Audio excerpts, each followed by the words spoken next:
સાથે ખોટું કરતા અંતે ન્યાય મેળવવા માટે સાયણ ગામના લોકો સેવા સદન ખાતે આવીને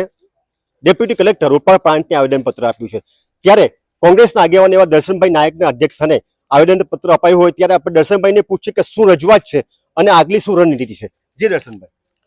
ભારતીય જનતા પાર્ટીની સરકાર એક પોસ્ટકાર્ડ લખજો મારી બહેનોને તકલીફ પડે, એ પોસ્ટકાર્ડની આ પરિસ્થિતિ તમે જો કે સાયણ ગામના સમગ્ર વિસ્તારમાં સૌથી ઓલપાડ તાલુકામાં સાયણ હોય, કીમ હોય, કુરસદ હોય, ડેલાડ હોય, અનેક જગ્યાએ છેલ્લા 3 થી 4 દિવસ વરસાદના કારણે પાણી ભરાયા હતા અને આદર્શનગર 1 હોય, 2 હોય, 3 હોય, રસુલાબાદ હોય, માયાવંશી ફળિયું હોય કે અન્ય સાયણનો કોઈ એવો વિસ્તાર નહીં હોય કે જ્યાં મોટા પ્રમાણમાં પાણી ભરાયા ન હતા અને એના કારણે સામાન્ય માણસોએ, સામાન્ય ઘરના લોકોએ ઘર વખરીથી માંડીને પોતાના કપડાં, અનાજ, પાણી બધું ગુમાવવાનો વારો આવ્યો હતો અને અનુસંધાનમાં રાજ્ય સરકારે એક પેકેજ જાહેર કર્યું કે 5 દિવસ સુધી સર્વે કરવામાં આવશે અને એને તમામ જે લોકો અસરગ્રસ્ત છે એ અસરગ્રસ્તોને એ પ્રમાણે વળતર આપવામાં આવશે। પરંતુ સાયણ પંચાયતના જે પદાધિકારીઓ છે અને તલાટી કમ મંત્રી અને ભારતીય જનતા પાર્ટીના આગેવાનોએ કોઈ પણ પ્રકારનો સર્વેની રાહ જોયા વિના પોતે જ સરકારના પરિપત્રનું ઉલ્લંઘન કરીને જાતે જ પોતાને ગમે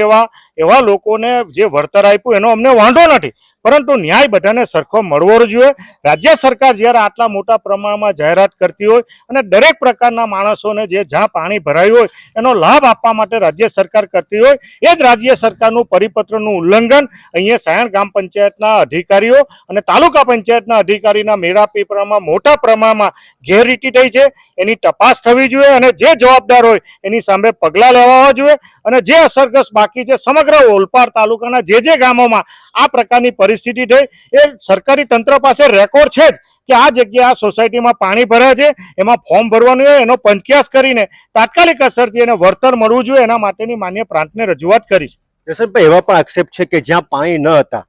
ત્યાં પણ કેશડોલની ખોટી રીતે વિતરણ થયા છે। સ્વાભાવિક છે કે રાજકારણ કરવા માટે આ પ્રકારની પરિસ્થિતિ ન હોવી જોઈએ। જ્યારે સમગ્ર સાયણ વિસ્તાર અને સમગ્ર તાલુકામાં વિવિધ ગામોમાં પણ આ પરિસ્થિતિ હોય તો જવાબદાર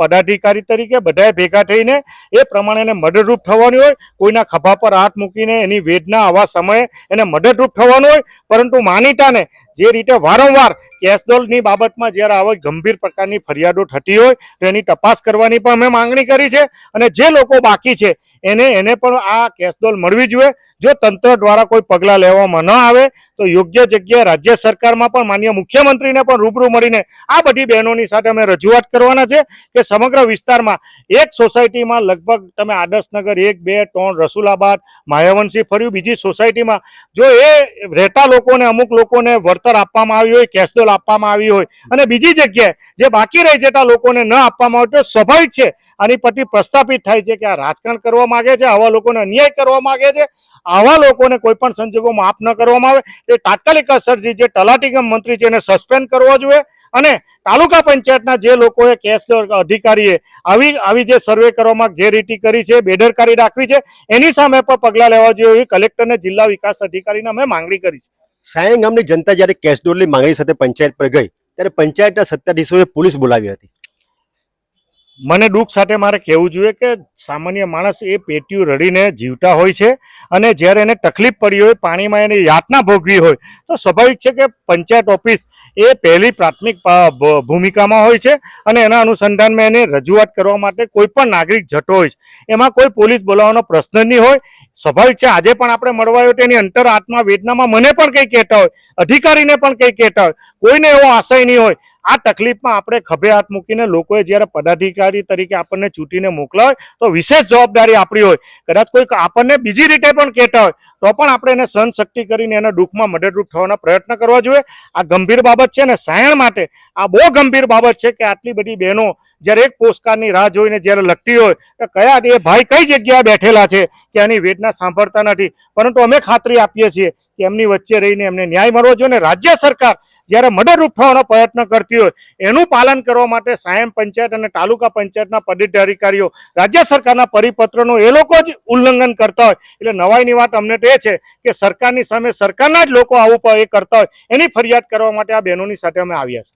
આપણી સાથે હતા દર્શનભાઈ નાયક કે જેઓએ આજે ઓલપાડ પ્રાંત ડેપ્યુટી કલેક્ટર અને સાયણ ગામના અસરગ્રસ્તો કે જે સરકારની સહાયથી વંચિત હોય એને ન્યાય અપાવવા માટે રજૂઆત કરી છે અમે આપને જણાવી દઈએ કે જ્યારે સાયણ ગામની અસરગ્રસ્ત જનતા કેશડોલ ન મળતા સાયણ ગ્રામ પંચાયત પર રજૂઆત કરવા પહોંચી ત્યારે સાયણ ગ્રામ પંચાયતે પોલીસ બોલાવવામાં આવી. આટલું જ નહીં પણ ઉપસરપંચે એવો પણ આક્ષેપ લગાવ્યા કે આ કેશડોલની લડત હતી માત્ર ને માત્ર સાયણ ગ્રામ પંચાયતનું આવનારા સમયમાં આવનારા ઇલેક્શનને લઈને રાજકારણ છે. ત્યારે જ સરકારી સહાય નથી આપવી અને પંચાયતના ખોટા વહીવટને છાવરવા માટે સરપંચ દ્વારા રાજકારણ કરવું એ કેટલા અંશે યોગ્ય છે એ પણ આપ સમજી શકો છો. ત્યારે જ જો સાયણ ગામના અસરગ્રસ્તોને સરકારની કેશડોલ નથી મળતી તો આ તરફ ન્યાય અપાવવા માટે તમામ પ્રકારની લડત ચલાવવા માટે પણ દર્શનભાઈ નાયકે તૈયારી બતાવી છે.